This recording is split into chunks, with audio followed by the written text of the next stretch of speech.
silakan masuk.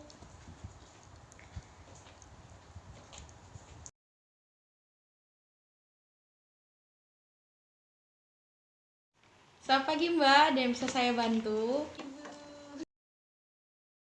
Begini Bu, saya ingin konsultasi berat badan saya yang kurang ideal ini. Padahal saya sudah makan banyak, tetapi tidak bertambah.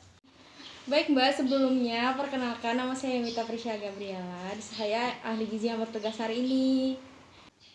Saya Mbak Alda, umur saya 20 tahun, saya dari Universitas A. Sebelumnya, apa boleh saya tahu keluhan dan perubahan makan akhir-akhir ini? Gini Bu, maklum sebagai seorang mahasiswa, saya makannya kurang teratur, pagi tidak sarapan, dan makan makanan cepat saji. Saya tidur selalu larut malam. Lalu teman-teman saya bilang supaya saya sering perbanyak makanan agar cepat gemuk. Saya sudah coba itu. Dari ngemil sampai makan malam, berat badan saya tidak bisa juga bertambah. Berdasarkan cerita Mbak tadi, karena pola makan Mbak yang kurang teratur dan faktor stres juga, di sini saya akan mengajukan diet gizi seimbang. Nah, diet gizi seimbang itu pengaturan pola makan akan terpenuhi jika makanan yang kita konsumsi sehari-hari mengandung jumlah dan zat gizi yang sesuai seperti energi, protein, lemak, dan karbohidrat yang cukup. Maka dari itu, untuk memenuhi kebutuhan gizi seimbang, Mbak Alda harus mengatur pola makan 3 kali makanan utama dan 3 kali selingan. Serta jenis makanannya juga harus seimbang, mulai dari nasi, lauk, sayur, dan buah-buahannya juga. Sebelumnya, apakah Mbak Alda sudah mengukur tinggi badan dan berat badan? Sudah lama tidak, Bu. Baik Mbak Alda, bisa berdiri sebentar. Saya akan mengukur tinggi badan dan berat badan Mbak ya. Baik, Bu.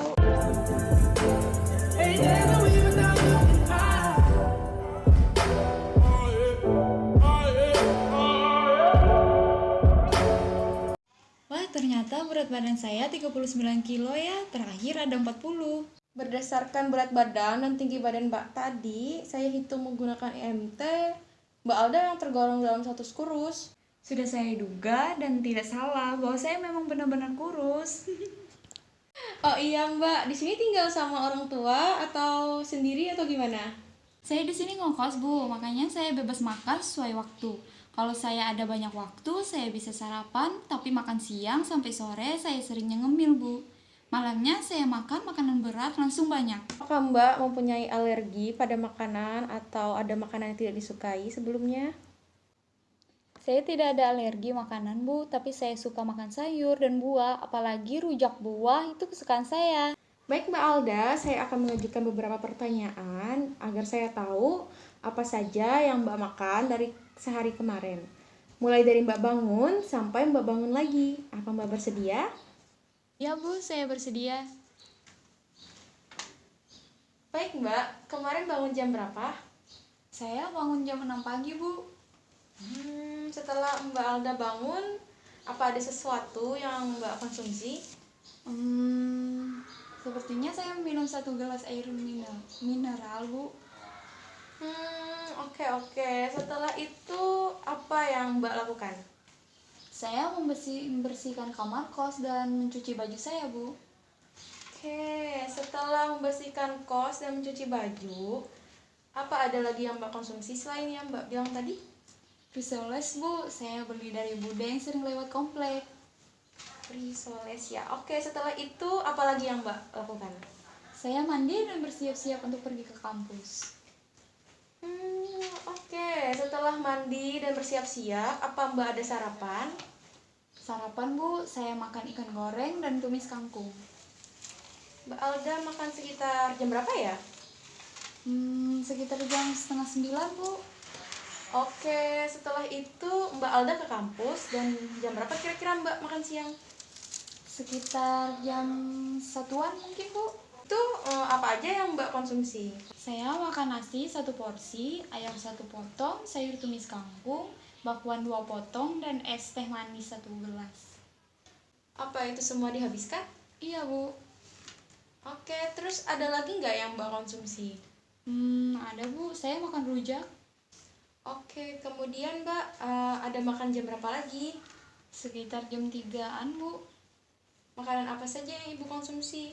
Saya makan bakso dan es jeruk, Bu. Setelah itu, apakah ada mengonsumsi makanan lain?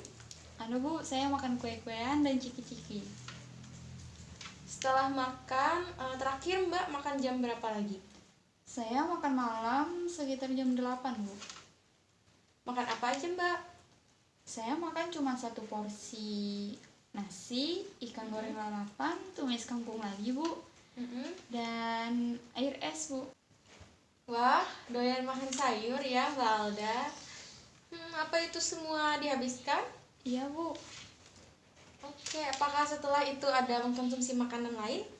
Tidak ada, Bu. Saya mengerjakan tugas, habis itu saya tidur. Oke Mbak, baik.